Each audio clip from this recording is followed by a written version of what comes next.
Hello friends, welcome back to P S C vibe. P S C വൈബിൻ്റെ പുതിയൊരു ക്ലാസ്സിലേക്ക് എല്ലാവർക്കും സ്വാഗതം.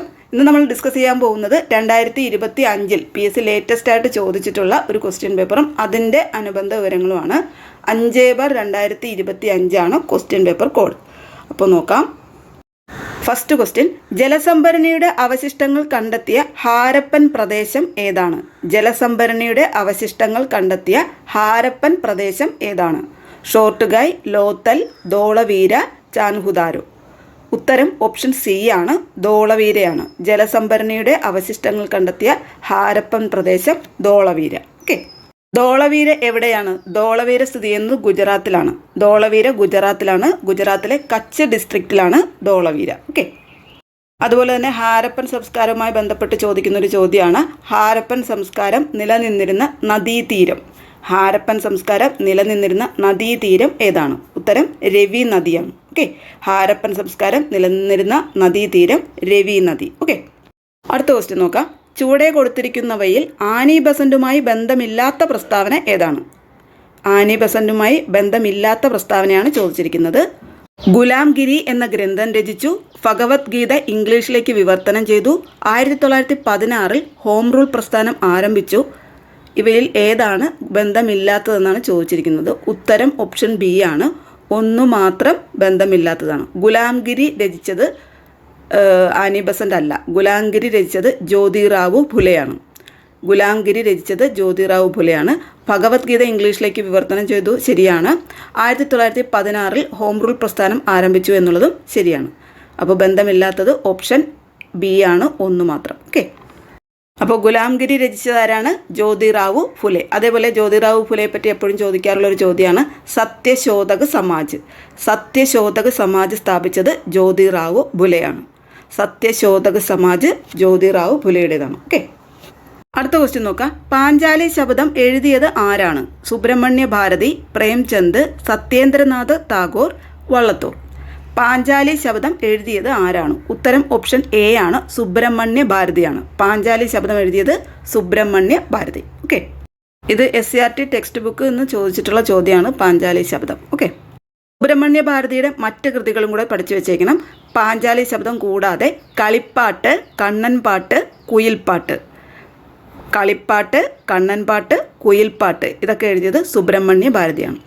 എന്താണ്? പാഞ്ചാലി ശബദം, കളിപ്പാട്ട്, കണ്ണൻപാട്ട്, കുയിൽപ്പാട്ട് ഇതൊക്കെ സുബ്രഹ്മണ്യ ഭാരതിയുടെ കൃതികളാണ്. ഓക്കെ, ഇനി ഓപ്ഷൻ ബിയിലുള്ള പ്രേംചന്ദ്. പ്രേംചന്ദിൻ്റെ പ്രധാന കൃതികളാണ് സേവാസദൻ, പ്രേമാശ്രമം, രംഗഭൂമി, ഗോദാൻ. ഇതൊക്കെ ചോദിച്ചിട്ടുള്ളതാണ്.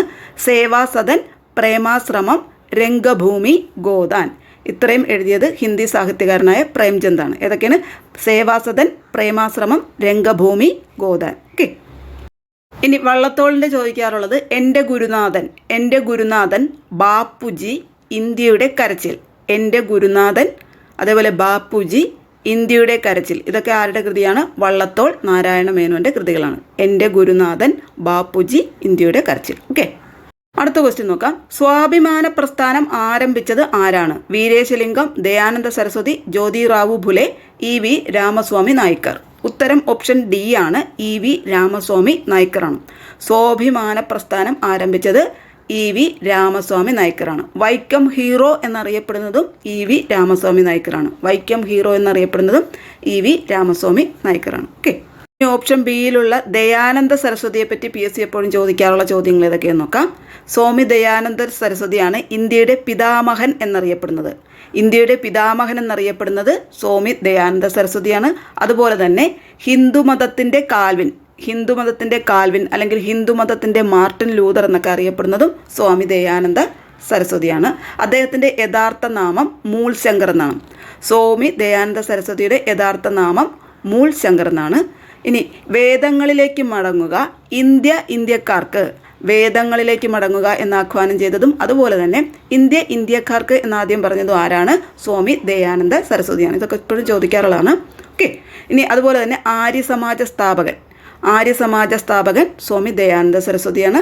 അതുപോലെ തന്നെ ശുദ്ധിപ്രസ്ഥാനവും ആര്യസമാജവും ഒക്കെ സ്വാമി ദയാനന്ദ സരസ്വതിയുമായി ബന്ധപ്പെട്ടിരിക്കുന്നു. ഓക്കെ, അടുത്ത ക്വസ്റ്റ്യൻ നോക്കാം. സ്ത്രീകൾക്ക് സർക്കാർ ബസ്സുകളിൽ സൗജന്യ യാത്ര നൽകുന്ന പദ്ധതിയായ മഹാലക്ഷ്മി സ്കീം നടപ്പിലാക്കിയ സംസ്ഥാനം ഏതാണ്? സ്ത്രീകൾക്ക് സർക്കാർ ബസ്സുകളിൽ സൗജന്യ യാത്ര നൽകുന്ന പദ്ധതിയായ മഹാലക്ഷ്മി സ്കീം നടപ്പിലാക്കിയ സംസ്ഥാനം ഏതാണ്? മഹാരാഷ്ട്ര, തെലങ്കാന, ഉത്തർപ്രദേശ്, തമിഴ്നാട്. ഉത്തരം ഓപ്ഷൻ ബി ആണ്, തെലങ്കാനയാണ്. ഓക്കെ. അടുത്ത ക്വസ്റ്റ്യൻ. 1812 വയനാട്ടിൽ നടന്ന കുറിച്യർ കലാപവുമായി ബന്ധപ്പെട്ട പ്രസ്താവനകളിൽ താഴെ പറയുന്നവ ഏതെല്ലാമാണെന്ന്? 1812 വയനാട്ടിൽ നടന്ന കുറിച്യർ കലാപവുമായി ബന്ധപ്പെട്ട പ്രസ്താവനകൾ ഏതെല്ലാമാണെന്നാണ് ചോദിച്ചിരിക്കുന്നത്. ഒന്നാമത്തത്, ബ്രിട്ടീഷുകാർ അമിത നികുതി ചുമത്തിയത് കലാപത്തിനിടയാക്കി. രാജ്മഹൽ കുന്നുകളിലാണ് കലാപം നടന്നത്. കലാപത്തെപ്പറ്റി പഠിക്കാൻ ബ്രിട്ടീഷ് ഗവൺമെൻറ് വില്യം ലോഗൻ കമ്മീഷനെ നിയമിച്ചു. കലാപത്തിന് നേതൃത്വം നൽകിയത് രാമൻ നമ്പിയായിരുന്നു. ഇതിൽ ഉത്തരം ഓപ്ഷൻ സി ആണ്. 1ഉം 4ഉം മാത്രമാണ് ശരി. ഒന്നാമത്തെ പ്രസ്താവന ഏതാണ്? ബ്രിട്ടീഷുകാർ അമിത നികുതി ചുമത്തിയത് കലാപത്തിനിടയാക്കി. ശരിയാണ്. അത് നാലാമത്തത്, കലാപത്തിന് നേതൃത്വം നൽകിയത്, വയനാട്ടിലെ കുറിച്യർ കലാപത്തിന് നേതൃത്വം നൽകിയത് രാമൻ നമ്പിയായിരുന്നു. ഇത് രണ്ടുമാണ് ശരി. ഇനി രണ്ടാമത്തത്, രാജ്മഹൽ കുന്നുകളിലാണ് കലാപം നടന്നത് എന്ന് പറഞ്ഞത് തെറ്റാണ്. അതേപോലെ കലാപത്തെപ്പറ്റി പഠിക്കാൻ ബ്രിട്ടീഷ് ഗവൺമെൻറ് വില്യം ലോഗനെ കമ്മീഷനെ നിയമിച്ചു എന്നതും തെറ്റാണ്. ഓക്കെ. അടുത്ത ക്വസ്റ്റ്യൻ നോക്കാം. 2024 സമാധാനത്തിനുള്ള നോബൽ പുരസ്കാരം നേടിയ സംഘടന ഏതാണ്? 2024 സമാധാനത്തിനുള്ള നോബൽ പുരസ്കാരം നേടിയ സംഘടന ഏതാണ്? Nihon Hidankyo, United Nations, Centre for Civil Liberties, World Food Programme. ഉത്തരം ഓപ്ഷൻ എ ആണ്, നിഹോൺ ഹിഡാൻക്യോ ആണ്. 2024 സാഹിത്യത്തിനുള്ള പുരസ്കാരം നേടിയ സംഘടന നിഹോൺ ഹിഡാൻക്യോ. ഓക്കെ. അടുത്ത ക്വസ്റ്റ്യൻ. 70ാമത് നെഹ്റു ട്രോഫി വള്ളംകളി മത്സര വിജയി ആരാണ്? വിയപുരം, കാരിച്ചാൽ ചുണ്ടൻ, നടുഭാഗം, പായിപ്പാടൻ ചുണ്ടൻ. ഉത്തരം ഓപ്ഷൻ ബി ആണ്, കാരിച്ചാൽ ചുണ്ടനാണ്. 70ാമത് നെഹ്റു ട്രോഫി വള്ളംകളി മത്സര വിജയി കാരിച്ചാൽ ചുണ്ടൻ. ഓക്കെ. അടുത്ത ക്വസ്റ്റ്യൻ. ചുവടെ തന്നിരിക്കുന്നവയിൽ ശരിയായ ജോഡി ഏതാണ്? ശ്രീനാരായണ ഗുരു പ്രാചീന മലയാളം, ചട്ടമ്പി സ്വാമികൾ അഖിലത്തിരുട്ട്, വൈകുണ്ഠസ്വാമികൾ ദർശനമാല, പണ്ഡിറ്റ് കറുപ്പൻ ജാതിക്കുമ്മി. ഉത്തരം ഓപ്ഷൻ ഡി ആണ്, പണ്ഡിറ്റ് കറുപ്പൻ ജാതിക്കുമ്മി. അതാണ് ശരി. ബാക്കിയെല്ലാം തെറ്റായിട്ടാണ് കൊടുത്തിരിക്കുന്നത്. പണ്ഡിറ്റ് കറുപ്പൻ ജാതിക്കുമ്മി. ജാതിക്കുമ്മി രചിച്ചത് പണ്ഡിറ്റ് കറുപ്പനാണ്. ഇനി പ്രാചീന മലയാളം എഴുതിയത് ശ്രീനാരായണ ഗുരു പ്രാചീന മലയാളം എന്ന് കൊടുത്തിട്ടുണ്ട്. ചട്ടമ്പി സ്വാമികളുടേതാണ് പ്രാചീന മലയാളം. ഇനി അഖിലത്തിരുട്ട് അതാരുടേതാണ്? ചട്ടമ്പി സ്വാമികളുടെ നേരെ കൊടുത്തിരിക്കുന്ന അഖിലത്തിരുട്ട് അരുൾനൂൽ ഇതൊക്കെ വൈകുണ്ഠസ്വാമികളുടേതാണ്. ഓക്കെ. ദർശനമാല ശ്രീനാരായണ ഗുരുവിൻ്റെതാണ്. ദർശനമാല ശ്രീനാരായണ ഗുരു. ഓക്കെ. നമ്മുടെ ചാനലിൽ കേരളത്തിലെ നവോത്ഥാന നായകർ, പ്രധാനപ്പെട്ട നവോത്ഥാന നായകരും അവരുടെ കൃതികൾ അടക്കം നമ്മൾ ചെയ്തിട്ടുണ്ട് ക്ലാസ്. കാണാത്തവർ പ്ലേലിസ്റ്റ് നോക്കി ഒന്ന് പഠിച്ചേക്കണേ. അടുത്ത ക്വസ്റ്റ്യൻ. 2025 പ്രഥമ ഖോ ലോകകപ്പ് വേദിയാകുന്ന രാജ്യം ഏതാണ്? India, Sri Lanka, China, Nepal. ഉത്തരം ഓപ്ഷൻ എ ആണ്, ഇന്ത്യയാണ്. 2025 പ്രഥമ ഖോ ലോകകപ്പ് വേദിയാകുന്ന രാജ്യം ഇന്ത്യ. അടുത്ത ക്വസ്റ്റ്യൻ. ആയുഷ്മാൻ ഭാരത് പ്രധാനമന്ത്രി ജൻ ആരോഗ്യ യോജന ഏത് പ്രായപരിധിയിലുള്ളവരെയാണ് ഉൾക്കൊള്ളിച്ചിരിക്കുന്നത്? ആയുഷ്മാൻ ഭാരത് പ്രധാനമന്ത്രി ജൻ ആരോഗ്യ യോജന ഏത് പ്രായപരിധിയിലുള്ളവരെയാണ് ഉൾപ്പെടുത്തിയിരിക്കുന്നതെന്നാണ് ചോദിച്ചിരിക്കുന്നത്. 60 വയസ്സിൽ താഴെയുള്ളവർ, 70 വയസ്സിന് മുകളിലുള്ള എല്ലാവരും, 60 വയസ്സ് കഴിഞ്ഞ വനിതകൾ പ്രായപരിധി ഇല്ല. ഉത്തരം ഓപ്ഷൻ ബി ആണ്. ഓപ്ഷൻ ബി ആണ് ആൻസർ. 70 വയസ്സിന് മുകളിലുള്ള എല്ലാവരുമാണ് ആൻസർ. ഓപ്ഷൻ ബി ആണ് ആൻസർ. അടുത്ത ക്വസ്റ്റ്യൻ. ദേശീയ ഹരിത ട്രൈബ്യൂണൽ സ്ഥാപിതമായ വർഷം? 2008, 2005, 2010, 2015. ദേശീയ ഹരിത ട്രൈബ്യൂണൽ സ്ഥാപിതമായ വർഷം ഓപ്ഷൻ സി ആണ്, 2010 ആണ്. 2010 ദേശീയ ഹരിത ട്രൈബ്യൂണൽ സ്ഥാപിതമായ വർഷം. ഓക്കെ. ദേശീയ ഹരിത ട്രൈബ്യൂണലിൻ്റെ ആസ്ഥാനം ന്യൂഡൽഹിയാണ്. ദേശീയ ഹരിത ട്രൈബ്യൂണലിൻ്റെ ആസ്ഥാനം ന്യൂഡൽഹിയാണ്. ഓക്കെ. അടുത്ത ക്വസ്റ്റ്യൻ. ലഞ്ച് ബെൽ പദ്ധതി ആവിഷ്കരിച്ച സംസ്ഥാനം? ലഞ്ച് ബെൽ പദ്ധതി ആവിഷ്കരിച്ച സംസ്ഥാനം ഏതാണ്? കേരളം, കർണാടക, തമിഴ്നാട്, ഗോവ. ഉത്തരം ഓപ്ഷൻ എ ആണ്, കേരളമാണ്. Lunch bell Keralam. അടുത്ത ക്വസ്റ്റ്യൻ. താഴെ പറയുന്നവയിൽ 1920 നിസ്സഹകരണ പ്രസ്ഥാനവുമായി ബന്ധമില്ലാത്തത് ഏതാണ്? ബന്ധമില്ലാത്തതാണ് ചോദിച്ചിരിക്കുന്നത്. തിരഞ്ഞെടുപ്പുകൾ ബഹിഷ്കരിക്കുക, ഫ്യൂഡൽ നികുതി നൽകുക, നികുതി നൽകാതിരിക്കുക. ഇതിൽ ബന്ധമില്ലാത്തതാണ് ചോദിച്ചിരിക്കുന്നത്. ഓപ്ഷൻ ബി ആണ് ആൻസർ. 2 മാത്രം. ഫ്യൂഡൽ നികുതി നൽകുക എന്നുള്ളതാണ് തെറ്റായ, ബന്ധമില്ലാത്ത പ്രസ്താവന. തിരഞ്ഞെടുപ്പുകൾ ബഹിഷ്കരിക്കുക, നികുതി നൽകാതിരിക്കുകയൊക്കെ നിസ്സഹകരണ പ്രസ്ഥാനവുമായി ബന്ധമുള്ളതാണ്. ഓക്കെ. അപ്പോൾ നിസ്സഹകരണ പ്രസ്ഥാനം വർഷം ഓർത്തു വെച്ചേക്ക് 1920 ആണ്. 1920 ഗാന്ധിജിയുടെ നേതൃത്വത്തിൽ നിസ്സഹകരണ പ്രസ്ഥാനം ആരംഭിച്ചത്. ഇനി PS എപ്പോഴും ചോദിക്കാറുള്ളൊരു ചോദ്യമാണ്, 1920 നിസ്സഹകരണ പ്രസ്ഥാനം ഗാന്ധിജി നിർത്തിവെക്കാനിടയായ സാഹചര്യം. 1920 ഗാന്ധിജി നിസ്സഹകരണ പ്രസ്ഥാനം നിർത്തിവെക്കാനുള്ള കാരണം 1922 നടന്ന ചൗരി ചൗര സംഭവമാണ്. 1922 നടന്ന ചൗരി ചൗര സംഭവത്തെ തുടർന്നാണ് 1920 നിസ്സഹകരണ പ്രസ്ഥാനം നിർത്തിവെക്കാൻ ഇടയായത്. ഓക്കെ. അതുപോലെ തന്നെ നിസ്സഹകരണ പ്രസ്ഥാനമായിട്ട് ചോദിക്കുന്ന ഒരു ചോദ്യമാണ് ഗാന്ധിജിയുടെ നേതൃത്വത്തിൽ നടന്ന ആദ്യത്തെ ബഹുജന പ്രക്ഷോഭം. ഗാന്ധിജിയുടെ നേതൃത്വത്തിൽ നടന്ന ആദ്യത്തെ ബഹുജന പ്രക്ഷോഭമാണ് നിസ്സഹകരണ പ്രസ്ഥാനം 1920. ഓക്കെ.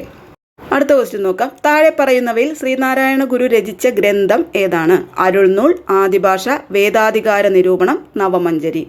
ഉത്തരം ഓപ്ഷൻ ഡി ആണ്, നവമഞ്ജരിയാണ്. ശ്രീനാരായണ ഗുരു രചിച്ച ഗ്രന്ഥമാണ് നവമഞ്ജരി. ഓക്കെ. അരുൾനൂൽ എഴുതിയത് ആരാണ്? ഓപ്ഷൻ എയിലുള്ള അരുൾനൂൽ എഴുതിയത് വൈകുണ്ഠസ്വാമികളാണ്. അരുൾനൂൽ വൈകുണ്ഠസ്വാമികളുടെയാണ്. ആദിഭാഷയും വേദാധികാര നിരൂപണവും ചട്ടമ്പി സ്വാമികളുടേതാണ്. ഓക്കെ.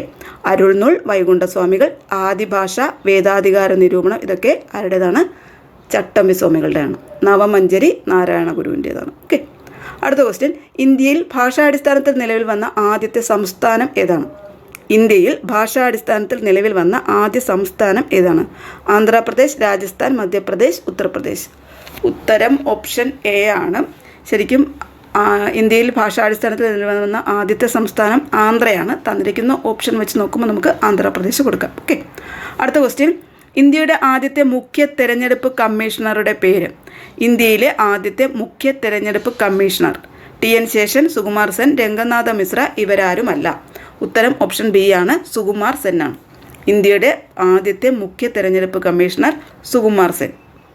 ഓപ്ഷൻ സിയിലുള്ള രംഗനാഥ മിശ്ര മനുഷ്യാവകാശ കമ്മീഷന്റെ ആദ്യത്തെ ചെയർമാനാണ്. ദേശീയ മനുഷ്യാവകാശ കമ്മീഷന്റെ ആദ്യത്തെ ചെയർമാനാണ് രംഗനാഥ മിശ്ര. അടുത്ത ക്വസ്റ്റ്യൻ നോക്കാം. അന്യായമായി തടങ്കിൽ വെച്ചിരിക്കുന്ന ഒരു വ്യക്തിയെ ഹാജരാക്കുന്നതിനായി സുപ്രീം കോടതി പുറപ്പെടുവിക്കുന്ന റിട്ട് ഏതാണ്? അന്യായമായി തടങ്കലിൽ വെച്ചിരിക്കുന്ന ഒരു വ്യക്തിയെ ഹാജരാക്കുന്നതിനായി സുപ്രീം കോടതി പുറപ്പെടുവിക്കുന്ന റിട്ട് ഏതാണ്? ഹേബിയസ് കോർപ്പസ്, മാൻഡമസ്, കോ വാറന്റോ, സെർഷ്യോററി. ഉത്തരം ഓപ്ഷൻ എ ആണ്, ഹേബിയസ് കോർപ്പസ് ആണ്. ഓക്കെ. ഇന്ത്യയിൽ റിട്ടുകളുടെ എണ്ണം 5 ആണ്. ഇന്ത്യയിലെ ആകെ റിട്ടുകളുടെ എണ്ണം 5 ആണ്. Habeas corpus, mandamus, prohibition, certiorari, quo warranto. റിട്ടുകൾ ഏതൊക്കെയാണ്? Habeas corpus, mandamus, prohibition, certiorari, quo warranto. ഇനി PSC എപ്പോഴും ചോദിക്കാനുള്ളതാണ്, റിട്ടുകൾ എന്ന ആശയം ഇന്ത്യ കടമെടുത്തിരിക്കുന്നത് ഏത് രാജ്യത്തു നിന്നാണ്? റിട്ടുകൾ എന്ന ആശയം ഇന്ത്യ കടമെടുത്തിരിക്കുന്നത് ബ്രിട്ടനിൽ നിന്നാണ്. റിട്ടുകൾ എന്ന ആശയം. ഓക്കെ. സുപ്രീം കോടതി റിട്ടുകൾ പുറപ്പെടുവിക്കുന്ന ആർട്ടിക്കിൾ 32 ആണ്. സുപ്രീം കോടതി റിട്ടുകൾ പുറപ്പെടുവിക്കുന്ന ആർട്ടിക്കിൾ ഏതാണ്? 32. ഹൈക്കോടതി റിട്ടുകൾ പുറപ്പെടുവിക്കുന്ന ആർട്ടിക്കിൾ 226 ആണ്. സുപ്രീം കോടതി ആർട്ടിക്കിൾ 32, ഹൈക്കോടതി റിട്ട് പുറപ്പെടുവിക്കുന്ന ആർട്ടിക്കിൾ 226 ആണ്. ഓക്കെ. അടുത്ത ക്വസ്റ്റ്യൻ. ഇന്ത്യയുടെ ദേശീയഗീതമായ വന്ദേ മാതരം ഏത് കൃതിയിൽ നിന്ന് എടുത്തിട്ടുള്ളതാണ്? ഗീതാഞ്ജലി, ആനന്ദമഠം, മധുശാല ഇവയൊന്നുമല്ല. ഉത്തരം ഓപ്ഷൻ ബി ആണ്, ആനന്ദമഠം. ഇന്ത്യയുടെ ദേശീയ ഗീതമായ വന്ദേ മാതരം ഏത് കൃതിയിൽ നിന്ന് എടുത്തിട്ടുള്ളതാണ്? ആനന്ദമഠം എന്ന കൃതിയിൽ നിന്ന് എടുത്തിട്ടുള്ളതാണ്. ഇനി ഇന്ത്യയുടെ ദേശീയ ഗീതമായ വന്ദേ മാതരം രചിച്ചതാരാണ്? ഇന്ത്യയുടെ ദേശീയ ഗീതമായ വന്ദേ മാതരം രചിച്ചത് ബങ്കിം ചന്ദ്ര ചാറ്റർജിയാണ്. ബങ്കിം ചന്ദ്ര ചാറ്റർജി ആനന്ദമഠം എന്ന കൃതിയിൽ നിന്നാണ് എടുത്തിട്ടുള്ളത്. ഓക്കെ. ഇനി ഗീതാഞ്ജലി ആരുടേതാണ്? ഗീതാഞ്ജലി രവീന്ദ്രനാഥ ടാഗോറിൻ്റെയാണ്. ഗീതാഞ്ജലിയും അതുപോലെ ഗോരയും ഗീതാഞ്ജലിയും ഒക്കെ രവീന്ദ്രനാഥ ടാഗോറിൻ്റെതാണ്. അടുത്ത ക്വസ്റ്റ്യൻ. താഴെ പറയുന്നവരിൽ ഇന്ത്യയുടെ ഭരണഘടനാ നിർമ്മാണ സഭയിൽ അംഗങ്ങളായിട്ടുള്ള വനിതകൾ ആരല്ല? അമ്മു സ്വാമിനാഥൻ, ദാക്ഷായണി വേലായുധൻ, രാജ്കുമാരി അമൃത കൗർ, സരോജിനി നായിഡു. ഇന്ത്യയുടെ ഭരണഘടനാ നിർമ്മാണ സഭയിൽ അംഗങ്ങളായിരുന്ന വനിതകൾ ആരെല്ലാമെന്നാണ് ചോദ്യം. ഉത്തരം ഓപ്ഷൻ ഡി ആണ്, ഇവരെല്ലാവരും ഭരണഘടനാ നിർമ്മാണ സഭയിൽ അംഗങ്ങളായിട്ടുള്ള വനിതകളാണ്. ഓക്കെ. ഇങ്ങനെയാണെങ്കിൽ ഇന്ത്യയുടെ ഭരണഘടനാ നിർമ്മാണ സഭയിൽ അംഗങ്ങളായിരുന്ന മലയാളി വനിതകൾ ആരെല്ലാമായിരുന്നു എന്ന് ചോദിച്ചാൽ ഉത്തരം 3 പേരാണ്. മലയാളി വനിതകൾ 3 പേരാണ്. അമ്മു സ്വാമിനാഥൻ, ദാക്ഷായണി വേലായുധൻ, അതേപോലെ ആനി മസ്കറി. ഓക്കെ. ആരൊക്കെയാണ്? അമ്മു സ്വാമിനാഥൻ, ദാക്ഷായണി വേലായുധൻ, ആനി മസ്കറി. അടുത്ത ക്വസ്റ്റ്യൻ നോക്കാം. അസം ഹിമാലയ പർവ്വതങ്ങളിൽ ഉയരം കൂടിയത്? സംരാമതി, തെമ്പു, കാങ്ടോ, നമച്ച ബർവ. അസം ഹിമാലയ പർവ്വതങ്ങൾ ഉയരം കൂടിയത് ഏതാണ്? ഉത്തരം ഓപ്ഷൻ ഡി ആണ്, നമച്ച ബർവയാണ്. നമച്ച ബർവ. അടുത്ത ക്വസ്റ്റ്യൻ, കാശ്മീർ ഹിമാലയ ഭാഗത്ത് കണ്ടുവരുന്ന കുങ്കുമപ്പൂ കൃഷിക്ക് അനുയോജ്യമായ മണ്ണിനം ഏതാണ്? കാശ്മീർ ഹിമാലയ ഭാഗത്ത് കണ്ടുവരുന്ന കുങ്കുമപ്പൂ കൃഷിക്ക് അനുയോജ്യമായ മണ്ണ് ഏതാണ്? ടെറായ്, എസ്കർ, കറീവ, ബാബർ. ഉത്തരം ഓപ്ഷൻ സി ആണ്, കരീവ സോയിലാണ്. കറീവയാണ് കുങ്കുമ കൃഷിക്ക് അനുയോജ്യമായ മണ്ണ്. ഓക്കെ. അടുത്ത ക്വസ്റ്റ്യൻ, ദേശീയ ഹരിത ട്രൈബ്യൂണൽ നിയമം മൂലം നിയന്ത്രിച്ച ഖനന പ്രവർത്തനം? Open cast mining, highwall mining, rat hole mining, placer mining. ദേശീയ ഹരിത ട്രൈബ്യൂണൽ 2010 നിലവിൽ വന്ന ദേശീയ ഹരിത ട്രൈബ്യൂണൽ നിയമം മൂലം നിയന്ത്രിച്ച ഖനന പ്രവർത്തനം ഏതാണ്? ഓപ്ഷൻ സി ആണ്, റാറ്റ് ഹോൾ മൈനിങ്. ഓക്കെ. അടുത്ത ക്വസ്റ്റ്യൻ, ടൂത്ത് പേസ്റ്റിലെ പ്രധാന ഘടകമാണ് haematite, barium sulphate, magnesium, titanium oxide. Tooth പേസ്റ്റിലെ പ്രധാന ഘടകം ഓപ്ഷൻ ഡി ആണ്, ടൈറ്റാനിയം ഓക്സൈഡാണ്. ഓക്കെ. ഇനി ഓപ്ഷൻ എയിലുള്ള ഹേമറ്റൈറ്റ് അയണിൻ്റെ, ഇരുമ്പിൻ്റെ പ്രധാന അയിരാണ് ഹേമറ്റൈറ്റ്. ഇരുമ്പിൻ്റെ പ്രധാന അയിരാണ് ഹേമറ്റൈറ്റ്. അടുത്ത ക്വസ്റ്റ്യൻ, മധ്യഘട്ടത്തിലോ കീഴ്ഘട്ടത്തിലോ അവസാദങ്ങളുടെ ഭാരം കാരണം വളഞ്ഞ് പുളഞ്ഞു ഒഴുകുന്ന നദി സൃഷ്ടിക്കുന്ന ഭൂരൂപമാണ് ഡാഷ്. മധ്യഘട്ടത്തിലോ കീഴ്ഘട്ടത്തിലോ അവസാദങ്ങളുടെ ഭാരം കാരണം വളഞ്ഞു പുളഞ്ഞു ഒഴുകുന്ന നദി സൃഷ്ടിക്കുന്ന ഭൂരൂപം അറിയപ്പെടുന്നത് എന്തെന്നാണ് ക്വസ്റ്റ്യൻ? പ്രളയ സമതലങ്ങൾ, എക്കൽ കോണുകൾ, മടഞ്ഞിട്ട അരുവികൾ, ഓക്സ്ബോ തടാകങ്ങൾ. ഉത്തരം ഓപ്ഷൻ ഡി ആണ്, ഓക്സ്ബോ തടാകങ്ങളാണ്. ഭാരം കാരണം വളഞ്ഞു പുളഞ്ഞു ഒഴുകുന്ന നദി സൃഷ്ടിക്കുന്ന ഭൂരൂപമാണ് ഓക്സ്ബോ തടാകങ്ങൾ. ഓക്കെ. അടുത്ത ക്വസ്റ്റ്യൻ, ഏത് കലാരൂപത്തിൽ നിന്നാണ് കഥകളി ഉണ്ടായത്? തുള്ളൽ, മോഹിനിയാട്ടം, രാമനാട്ടം, തെയ്യം. ഏത് കലാരൂപത്തിൽ നിന്നാണ് കഥകളി ഉണ്ടായത്? ഉത്തരം ഓപ്ഷൻ സി ആണ്, രാമനാട്ടം. രാമനാട്ടം എന്ന കലാരൂപത്തിൽ നിന്നാണ് കഥകളി ഉണ്ടായത്. രാമനാട്ടം കലാരൂപത്തിൽ നിന്നാണ് കഥകളി ഉണ്ടായത്. ഓക്കെ.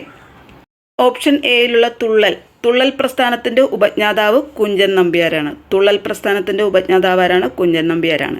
ഇനി ഓപ്ഷൻ ബി, മോഹിനിയാട്ടം. കേരളത്തിൻ്റെ തനത് നൃത്തരൂപം ഏതാണെന്ന് ചോദിക്കാറുണ്ട്. കേരളത്തിൻ്റെ തനത് നൃത്തരൂപം മോഹിനിയാട്ടമാണ്. ഓക്കെ. കേരളത്തിൻ്റെ തനത് നൃത്തരൂപം മോഹിനിയാട്ടം. ഓക്കെ. അപ്പോൾ ചോദ്യം ഏതായിരുന്നു? ഏത് കലാരൂപത്തിൽ നിന്നാണ് കഥകളി ഉണ്ടായത്? ഉത്തരം ഓപ്ഷൻ സി, രാമനാട്ടം. അപ്പോൾ ഇത്രയും ചോദ്യങ്ങളും അനുബന്ധ വിവരങ്ങളുമാണ് ഇന്നത്തെ ക്ലാസ്സിൽ ഉൾപ്പെടുത്തിയിരിക്കുന്നത്. ബാക്കി ചോദ്യങ്ങളും അനുബന്ധ വിവരങ്ങളുമായിട്ട് നമുക്ക് ഉടനെ തന്നെ കാണാം. പിന്നെ ക്ലാസ് ഇഷ്ടപ്പെട്ടാൽ ലൈക്ക് ചെയ്യാനും സബ്സ്ക്രൈബ് ചെയ്യാത്തവരുണ്ടെങ്കിൽ സബ്സ്ക്രൈബ് ചെയ്ത് സപ്പോർട്ട് ചെയ്യാനും മറക്കല്ലേ. അപ്പോൾ ഉടനെ തന്നെ നമുക്ക് വീണ്ടും കാണാം. Thank you for watching. Thank you.